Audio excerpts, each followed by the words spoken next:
Assalamualaikum warahmatullahi wabarakatuh. Nama saya Anissa Fatirohmah dengan NPM 1913031037. Saya dari Prodi Pendidikan Ekonomi 2019 Universitas Lampung. Di video ini saya akan membahas mengenai peran akuntansi sektor publik di era digital dan cara mensinergikan bahan kajian dari akuntansi sektor publik ke dalam pembelajaran ekonomi di sekolah.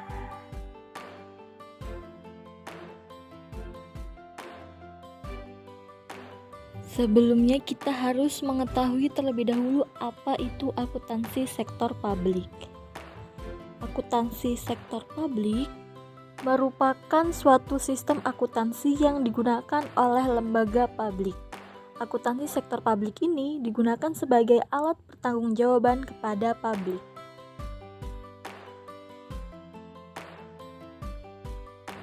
Sedangkan akuntan publik adalah profesi yang memberikan jasa sebagai profesional yang telah memiliki izin dari negara untuk melakukan praktik sebagai akuntan swasta yang bekerja secara independen.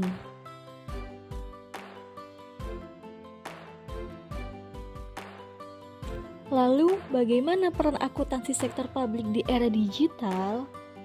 Era digital dapat diartikan sebagai suatu kondisi kehidupan atau zaman di mana semua kegiatan yang mendukung kehidupan sudah dipermudah dengan adanya teknologi.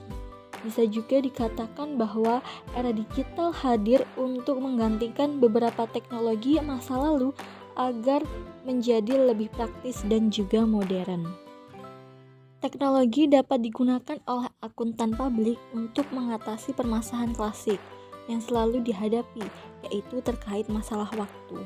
Prosedur audit yang dilakukan dengan mengandalkan tenaga dan pikiran manusia saja dapat dilakukan dalam waktu yang lama.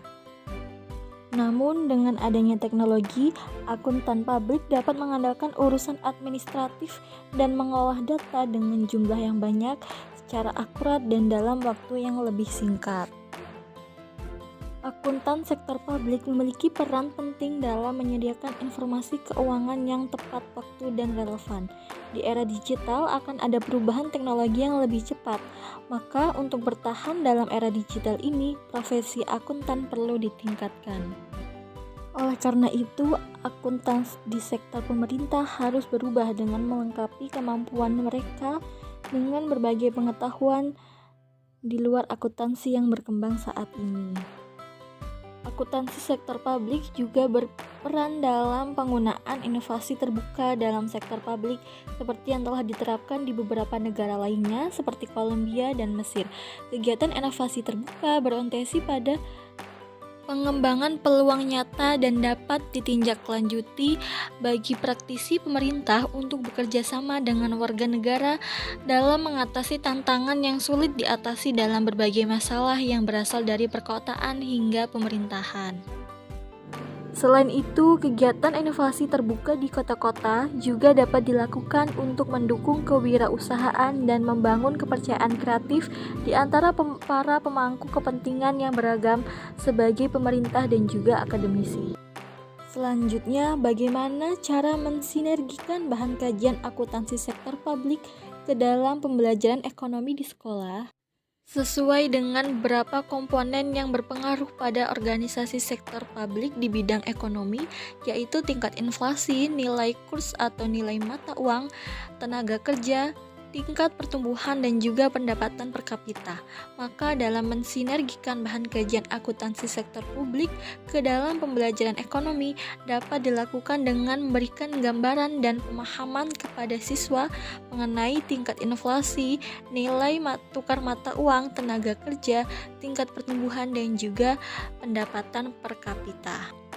Selain itu, anggaran dan akuntansi sektor publik memiliki kaitan yang erat di mana akuntansi menyajikan data historis yang sangat bermanfaat untuk mengadakan estimasi yang akan dituangkan ke dalam anggaran yang nantinya akan dapat dijadikan sebagai pedoman kerja di waktu yang akan datang. Oleh karena itu, dalam hal ini guru bisa memberikan gambaran serta pemahaman kepada siswa terkait materi APBN dan APBD yang ada di pelajaran dan dapat dikaitkan dengan anggaran akuntansi sektor publik. Dan yang terakhir adalah dengan memberikan gambaran serta pemahaman terkait contoh dari laporan keuangan sektor publik yang tentunya berkaitan dengan laporan keuangan yang telah dipelajari di SMA seperti laporan. Mungkin cukup sekian yang dapat saya sampaikan, kurang lebihnya saya mohon maaf. Semoga bermanfaat. Wassalamualaikum warahmatullahi wabarakatuh.